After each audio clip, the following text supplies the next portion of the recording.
محترم بات یہ ہے کہ اسلام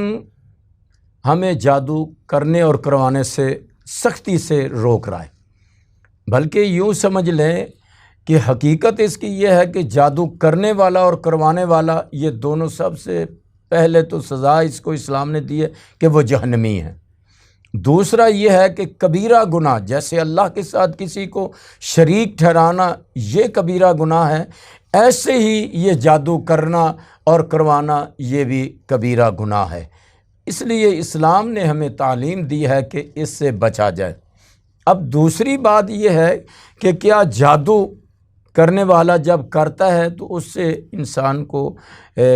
جو مد مقابل ہے جس پر کیا گیا اس کو تکلیف دیتا ہے یا اس کو نقصان دیتا ہے، یا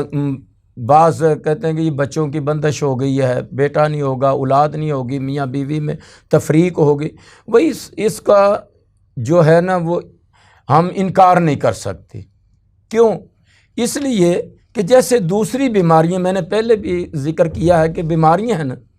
جیسے بخار ہے، نزلہ ہے، زکام ہے، دوسری مرضیں جتنی بھی آپ اس وقت کرونا کی وبا چل رہی ہے تو اس میں کچھ ایسے لوگ بھی ہیں محفوظ ہیں جن کو کوئی تکلیف نہیں، تو ایسے ہی یہ مرض بھی اس کی طرف سے اللہ کی اذن کے بغیر نہیں ہے۔ اس کے اذن کے بغیر تو کوئی پتھر بھی نہ ہل سکتا اور نہ گر سکتا درخت کی شاخ سے۔ تو ایسے ہی یہ اگر کرنے والا کرتا ہے تو وہ اس کی اللہ کے اذن سے اس کے جسم پر اثر انداز ہو سکتی ہے، اس میں انکار نہیں ہے ہمیں، اور انکار کرنا بھی نہیں چاہیے کیونکہ